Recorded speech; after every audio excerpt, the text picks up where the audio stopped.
Well, hello and welcome back to the Peace, Health, and Joy with Diana Wallace podcast. I'm so excited to be with you today, as always. And today we are kicking off a new series because May is Mental Health Awareness Month. So, all month we're going to talk about all things mental health, mental wellness. And I just have to say, just kicking off here, first thing right at the very beginning, to me, mental health equals gut health. Gut health equals mental health. The two are so much one and the same in many ways. And so as the month goes on, you're going to hear me talking about things that are related to your gut health. Why? Why would I say that? Your gut doesn't have feelings. Your gut doesn't have, life experiences, right? Except, yeah, it actually does. Your gut hosts 70%. It doesn't just host them, it makes them. 70% of the neurotransmitters, which allow your nerves to talk in your body, like your gut makes those.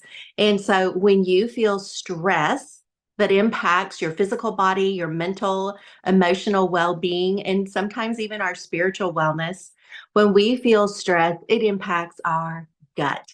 And our gut, when it's off balance, impacts the way that we are able to think, the feelings that we have, the emotions that we're able to express. It all goes together. So, as we dig into Mental Health Awareness Month, you will hear me time and again talking about gut health, gut wellness. It's not a new topic to me. This isn't like, oh, let's talk about gut health because it's like the sexy thing in the market right now. No, I've been talking about gut health for about 17 years, way before it seemed sexy in the marketplace. But it's not a new thing at all.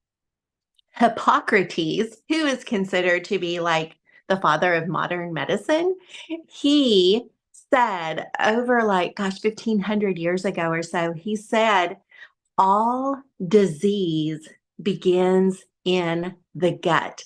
So all means all. So whether the disease or dis-ease is rooted in our physical body, whether it is rooted in our mental wellness or mental unwellness, whether it's in our emotions, all disease, anything disease, diseasing in our lives begins in the gut.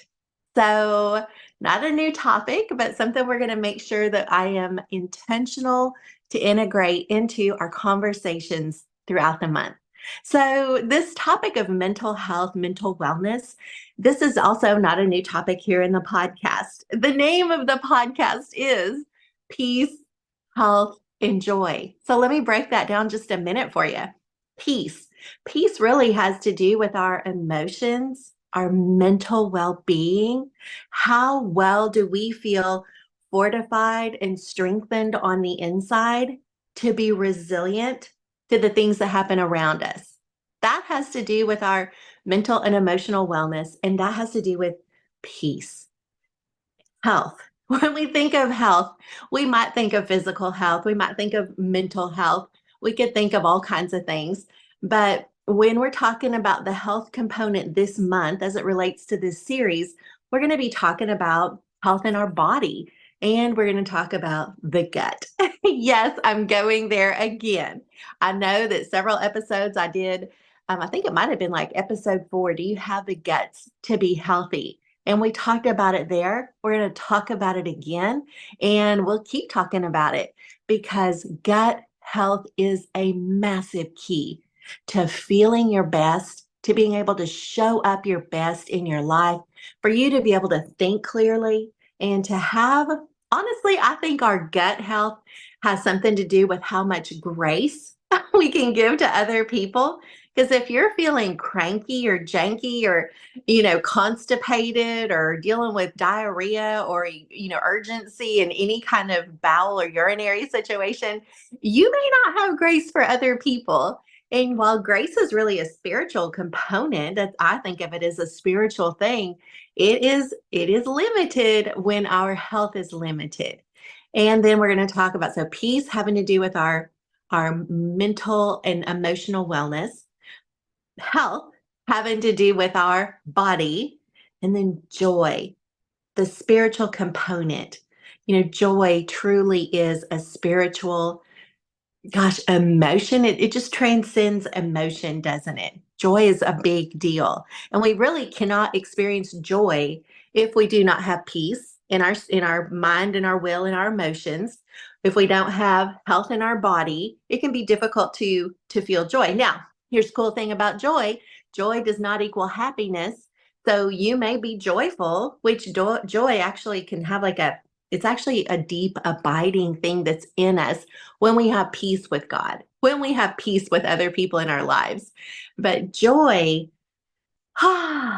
like to feel it, to like really sense it, to like walk in it, that is going to be something that is easier to do when we have peace and health. So it all goes together, and we are perfectly poised to dig into it for this month, for the series this whole month on Mental Health Awareness Month. So I thought today we might start off with something that I consider to be foundational with mental health and mental wellness. And I'm calling those two things different words, mental health and mental wellness. A lot of times when we think about health, we think of the absence of sickness. And there is so much more to it. Just because we're not sick today doesn't necessarily mean we're healthy. And when I think about wellness, I think of more like an optimal situation. Like when you're operating in a place of wellness, you feel good. Like you feel good. You feel well. And when you feel well, you show up as your better self, like as the kind of self that like God made you to be. When you feel good, you can show up better that way. When you don't feel so good, you can push yourself for a while, years. Like you can actually push yourself for like 30 years. And then one day yourself just may go, I am not available to be pushed today. And then you don't feel wellness. You do not feel health. You feel like you're going to have to rest or reevaluate before you can recuperate. And so, just to kind of touch on, when you hear me say those two different things, they are a little different in my opinion. But today I want to talk about trauma. I want to talk about trauma because this is something that, it also is a tale as old as time. Trauma has been around forever. And it is something that we're hearing more and more about of late in the last few years. And it is actually very powerful to acknowledge that everyone has experienced some kind of trauma before. Everyone has. And if you weren't sure before, a massive global pandemic a few years ago shut down our lives, possibly your job, your ability to go out and about and do whatever you wanted when you wanted. We've experienced a lot of freedoms in our lifetimes, and then suddenly our worlds were disrupted in the name of be a good citizen. Like we really wanted to do everything we could to help maybe not spread a disease and so forth. But at the end of the day, the experience, whether you lost someone to the COVID-19 virus, or whether you didn't lose somebody, or maybe you lost part of your own life because of long-term effects from that virus. Like there are lots of different ways that loss can look. It's not always death. It can be a limitation. It can be a new reorientation to how we're going to be able to do things. And so from the global pandemic, a lot of things have changed. And visiting with different people, I hear time and again, are we ever going to get back to normal? It's natural to want to get back to normal. In fact, your body is constantly in the process of something called homeostasis, where it is constantly balancing yourself back into a normal or optimal range. It's natural. It is natural to want to be normal again. And I can't say that there are, I can say there are parts of our lives that will never be like they were before, and that isn't always terrible. When I think about things that have happened since the pandemic, There are so many good things. In my opinion, there are so many good things. One is we have learned how to harness and utilize technology. All of us have learned how to use it differently, how to use it more, and how to use it more to serve us instead of just being like an annoyance. During that season where we stayed home, where we were not out and about as much as we'd been before, we became more creative using technology to stay connected, to feel connected. And that part is lingering. And I like that. I'm grateful for that. I'm grateful for technology like this right here, where I can sit in my home in Alaska, USA, and share a message with you today. Today, I'm recording this on Tuesday, April 30th, 2024. And this is going to be out there for a long time. And I hope that this technology allows me to share with you a message of hope and encouragement. It's going to last for a really long time, probably beyond my own lifetime. I like that. I think that's cool. That's a good, positive thing that the global pandemic impacted us in a positive way. There are others. A lot of people learned that they can actually work from home because of technology. And that has been a blessing in so many families. And then, of course, there was a lot of loss of lives, loss of lifestyles, loss of jobs, loss of businesses, loss of connections, loss of relationships because of different views about vaccinations or not vaccinations, and loss of so many sorts during that time. And it's the loss that makes me say that experience, that global experience, leveled the field when it comes to trauma. We have all experienced trauma as a result of living through a global pandemic. So, I would like to take just a few minutes today to unpack how trauma shows up in our lives. And let me say, this is not a comprehensive in any way overview, even. It's not even a comprehensive overview of how trauma shows up in our lives, because it turns out that trauma can be very, very sneaky in how it expresses in our lives. And so, one of the things that we can do, one of the ways that we can let trauma basically serve us and that we can learn from it, that it isn't just a bad, terrible, awful, very, bad thing. I believe that there are actually gifts in I believe everything that comes into our life doesn't necessarily it isn't necessarily good, but God, the God who made us, the God who loves us, the God who's super involved in our lives every day, he can redeem even the really hard stuff. So when we're talking about trauma, I think it's disarming to the trauma itself for us to understand how it can impact us, how it can impact the way that we relate to other people. And hopefully, what you hear in the rest of this episode today will kind of be like a couple aha moments. You'll recognize things in yourself, you'll recognize things in your loved ones, in the way that they do things, in the way that they act, in the way that they don't act as it relates to trauma and stress. So, I'm going to take just a few minutes and talk about some common trauma responses. It's so interesting because God has made every single one of us unique. No two of us are the same. You and I have some things in common. We are not the same. And when something traumatic or super stressful, and let me be clear, maybe I should even start with this. What even is trauma? Okay, it's kind of interesting. Two people could experience the same event. One could leave that event completely traumatized. Like it could leave a mark in their psyche. It could leave a mark in their emotional, mental, mind, will, and emotion well-being for the rest of their lives.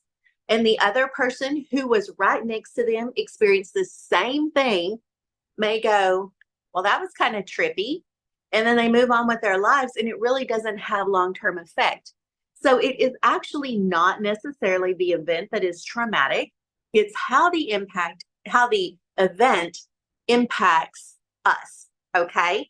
So for some people, what might completely trip me up, you might experience and go, that was absolutely nothing. Conversely, you might go through something and you think, oh my gosh, this was massive. Like, how am I even going to get through this? How will life ever, go on the other side of this? And I might either have walked through that or walk through it with you, and it may have very little effect on me. It doesn't mean either one of us is insensitive. It means we're unique, and how events around us affect us is going to vary. So let's talk about our response, our response to the things that happen around us. So you've probably heard of some of these. The first one, and these are not in any particular order, these are not stages that you have to go through. It's kind of interesting. You may experience some of these in some situations, but that might not be your primary. It's just kind of interesting. So stay with me here for just a moment. So when you encounter a significant stress or something that could become traumatic in your life, one of the first responses for a lot of people is to fight. So if you feel threatened, stressed, or anything like that, like something big has happened and you're feeling that pressure and that tension in your life, you may come out fighting. Like you're going to right the situation. If it came through somebody, you're going to get back at them. You are going to fight the situation. Perhaps it's a diagnosis. And as opposed to going, well, I know that there's a proven, course of action, and you know that and you're going to go ahead and fight through the situation. Or maybe there isn't a proven course of action for that situation, for that diagnosis, but because you have a fight response, you're going to fight anyway. Fight can serve us really well. Fight can also really hinder relationships. It's kind of interesting. It can go both ways. It can go either way, and it can serve us and it can be against us. So that's fight. The next one you've heard of also, I'm sure, flight. When something big, stressful, traumatic potentially happens in our lives, our first inclination is not to fight it. It is, I have got to get away from this. I have got to get out of this situation. How can I get away from this? I'll do anything. I just need to get out of this, away from this. Flight. I want to get away from it. So it's kind of interesting. People who are flight may not be understood by the people around them. People around them may think, well, you're going to have to stay here. You're going to have to deal with this. And sometimes we do have to stay in it, even if everything in us wants to just get away. Oh my gosh. Can you think of times where something has happened in your life and your first inclination was, I have got to get out of this. I have got to get away from this. That is a different response than, oh, I'm going to fight this thing. I'm coming at this thing. They're just different. There's fight, there's flight. The third potential trauma or stress response is freeze. This is very interesting. Freeze response is very interesting because when something big, scary, overwhelming, possibly traumatic happens, rather than fighting, rather than wanting to run away, you just can't. And you may be aware that you can't, or you may not be aware that you can't. Maybe someone else is noticing you're not doing anything. And if they're like experiencing it with you and they're in a fight mode and you're just kind of like, wow, I did not see that coming. I need a minute. And your minute turns into a day, and your day turns into a week, and your week turns into weeks and then months, and you're just frozen. And it doesn't mean you're not moving. Your body is very likely still moving. You're doing all the things of your life and your responsibilities and so forth. But when it comes to reconciling, addressing, acknowledging the thing, there's not context within you for it to stick to anything in your past experience, or you cannot get it in your mind how it could fit into your future experience. And so you freeze. And freeze, just like fight or flight, it may not serve you well. You may feel frozen about something that you really need to be able to take action on. but you're just frozen emotionally, mentally. You can't. Once you gain awareness that you have been in a freeze response, I just want to share this with you because I have experienced this. Honestly, when I face a trauma or a significant stress, I'm less likely. It's just very interesting. Some things I will fight, I would scrap to the death with, right? Others, I just want to get away. Like maybe if I just go away for a little bit, it'll go away. But freeze is something that I can speak to you very presently. There have been a couple things that have happened recently, and when it comes to reconciling it or dealing with it, I feel frozen. I just feel like this is a really big deal. It's very important. Someone needs to take care of this, right? And I can't see myself doing that. So when you get that revelation that you might be frozen, here is what you can do. Even while you're frozen, you can reach out and ask someone to help you. Now, that will not be the first thing that you think of. So that's why you're listening to this podcast today. And I can share that little pro tip with you because this relates to a couple different things. I'll share one right now. So a couple weeks ago, I was in Indiana for the purpose of finishing things up from a season of my life that 0% went like I anticipated. And I still had things in my former home with my former husband. And I still had things in his house that I needed to get out. I'm talking 2 weeks ago, y'all. The divorce has been final for almost a year. But I had gone up a year ago a year ago to try to get my things out of the house. And it wasn't like my former husband wouldn't let me get my things out of the house. It bless the Lord, he and I are amicable. Okay, so I'm so thankful. We're not mean to each other. We're not mad at each other.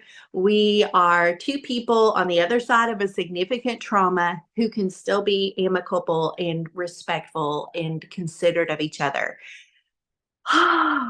Thank you, Lord. But I had gone to get my things out of the house, and it wasn't that he was mean. He wasn't mean at all. He's very, very helpful, in fact. But emotionally and mentally, I hit a wall and I froze and I could not go past a certain point. And I was just kind of a little bit of a mess, actually. And there was a lot of tears and snot and just devastation. It was just very sad, very, very sad to be there. And there were some other really big, sad things going on in my life at the same time. My mom was dying. I was literally between homes. Like I had a place to stay, but I knew it wasn't my home. It was a temporary place to stay. I'm trying to navigate the end of this marriage with some kind of grace and not sure if God would ever be able to use me for lots of different things again if I had the divorce in my, resume, if you will. It was just a devastating season. And I was in this home that I thought would be my home, and it ended up not being my home.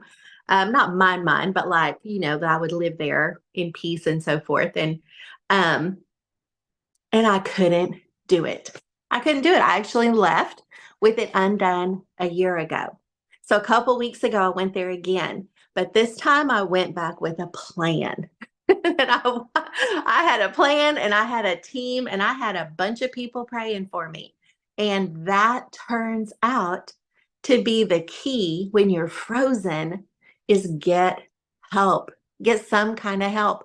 So I hired a woman locally to come and help me pack up the things from the house, take them over to a storage unit because had a big storage unit full of a lifetime of memories. And I needed to go through every single one of those and decide what can I get rid of? What do I need to keep? What do I want to keep? What do I want to keep so much that I'm willing to pay a lot of money to ship it to Alaska for the rest of my life, right? And so that is a lot of decisions. That is navigating a lot of loss from that marriage, loss from losing my husband 6 years ago, loss from a life that we kind of thought would be completely different, and it wasn't. And all that bundled up together to create in me a freeze response. I was just frozen. Now I was moving my body, but my body could not get the things done because I couldn't get a picture in my mind of what done would look like. It was too sad. It was too inconceivable. And so if you are in a freeze response, pray and ask the Lord to show you someone who can help you take the next step and take the next step so you can get through whatever it is you need to get through that trauma, that you can get through the situation, that you can get the job done. Consider praying and asking God to bring someone into your life who can help you navigate that. He provided this wonderful woman, and of all names, her name is Grace. Her name is Grace, and she embodied it. And she helped me get the thing done. I got unfrozen long enough to get the thing done. And that was a massive blessing. Okay, so we've talked about fight. We've talked about flight. We've talked about freeze. There are two others, and I'm just going to touch on these for a moment. There's one called fawn. Fawn. To fawn means basically that you just go along with the flow. So maybe something really bad has happened or is happening to you. And rather than fight it, maybe you don't feel the strength or the inclination to fight it. Rather than try to get away, you're not really frozen. You've just adopted you know what, let me just keep the peace. What's it going to take to keep the peace? Let me just kind of go along with everybody else. You fawn to other people, you fawn to the situation. You just kind of go with the flow, even though it may be very painful for you, even though you may suffer great consequence or even loss as a result of fawning. Just kind of, well, I just don't want to rock the boat. I mean, we've all been through a lot. I just don't really want to stir the waters or whatever. And it does not serve you. And you're not in truth. You're not being honest with yourself when you're in a fawn. And and I'm not like getting onto you about it. I'm just saying it's something that's true. We just go, well, it would be easier to just go with the flow. I don't want to stir anybody up. And yet you are taking the hit time and again, it's not serving you. And so that is another good time to reach out. All of these, it's a good time to reach out and ask someone to help you. The last one, and I don't really know if I think the last one is real or true or validated or whatever, but honestly, I can resonate with it. So I'm going to share it with you, okay? So we have this could have been this particular group of words as far as how we respond to stress and trauma could literally have been written by a Southern Baptist preacher because of its alliterative nature. Everything we have a 5-point sermon. Everything starts with the letter F. Okay, so we have fight, flight, freeze, fawn, and flop. Have you ever just experienced something so big, so bad, so inconceivable, so unimaginable to you? All you could do is flop. And maybe you flopped into your bed. Maybe you flopped onto your sofa. Maybe you passed out. Oh my gosh, I had a situation one time, something very, very, very big and scary happened right in front of my eyes. And I was very surprised to wake up a few minutes later, looking up and seeing stars. And I wasn't seeing like the stars like you see in a cartoon. I was literally seeing the stars in the sky because I had passed out. I had flopped onto the ground when I witnessed this very bad situation. And man, that's inconvenient because then you have the bad situation and you have somebody who's passed out over here because I flopped because it was inconceivable what I was witnessing. And so everybody was okay. It had a everybody lived ending. Okay, I can't even say it was a happy or good ending, but it ended. And so anyway, but you experience a situation and it's not like you've decided in your mind, I shall flop now. It doesn't work that way. Your body may flop for you. You may just need to rest. You may just need to rest until your body can basically like recover, until your adrenal glands can replenish, until your other organs of adaptation, your other glands and your endocrine system can replenish to a point that you can develop either a flight or a fight or whatever that you may be able to develop to be able to navigate the rest of that situation. But flop is very difficult. When you flop, it's like, oh snap.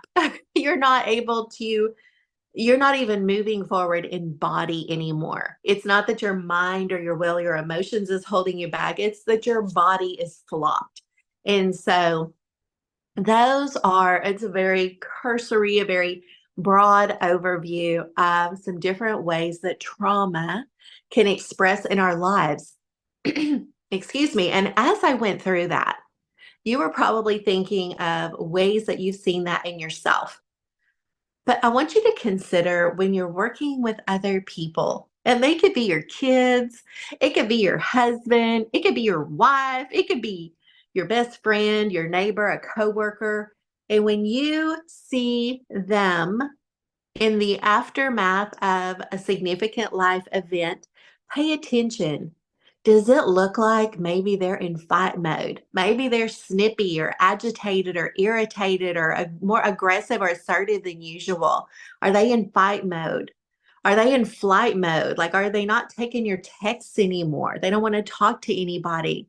They just want to hole up and hide from the rest of the world until maybe everything goes away or gets better. Are they in freeze mode? Maybe they look like super normal on the outside, but there seems to be something that they're just kind of working around, or maybe there's a big something that they're just not able to complete. Maybe they're in fawn mode. They suddenly become so agreeable. Sure, whatever you want. That's fine. Oh, fine. Isn't that the most dangerous way that word could be used? Oh, that's fine. It's like, oh my goodness, I don't think it's fine. I think that's a fawn response. If you see this in someone else, or if they have just flopped, they just lived on their sofa for the last 2 months between work and whatever. If you see it in someone else, consider that revelation an invitation to reach out to them, to reach out to them. Pay attention. What do they need? You can ask them what they need. And I got to tell you, when someone is in great stress or in a trauma response, they do not know what they need. They cannot give words to what they need. They do not know. So when someone says, let me know if you need something, that sounds like such a helpful thing to say. Oh, please let me know if you need anything. And in your heart, when you say, please let me know if you need something, your heart is good. You intend to be helpful. And when someone is in a significant trauma response, they do not know what they need. And so pay attention. Ask the Holy Spirit to show you, what does this person need? How can I help them? How can I be of service to them? And love them, like love them with the love of the Lord until they can kind of work through it. Maybe they need to get some kind of professional help or support. Maybe time just needs to pass so they can get some perspective about what happened. But go ahead and take the extra step to think, wonder what would bless them. Wonder how I could minister to them, because I can guarantee you 100%, and ask me how I know, they do not know what they need. And they may not literally know for years. They may not be able to put words to what they need. And so pay attention. Ask the Holy Spirit, what do they need? Maybe it's something like sending them a meal. Maybe it's something like, hey, let's go for a walk. You want to go for a walk? I'm just going to tell you straight up, almost everything in the world can be at least helped by taking a walk together. It it's just, it could be, hey, do you want to, we could have coffee or tea, or can I bring you some groceries, or do you want to get out and maybe go see a movie or something? Just reach out to them and help them come out of wherever they are. And that can be a massive blessing. So, this has just been our first episode on mental health awareness, just taking it up a notch for this month. Mental health is something we talk about often, regularly, and openly here in the Peace, Health, and Joy podcast, because your mental health is a massive part of your life existence. And so it is always my hope that something that you've heard today encourages you in your spirit, in your soul, or you'll use it even to encourage yourself in your body, so that you can walk in more peace, health, and even crazy joy. So I hope you have a wonderful week, and I will look forward to being with you next week as we continue in our Mental Health Awareness Month.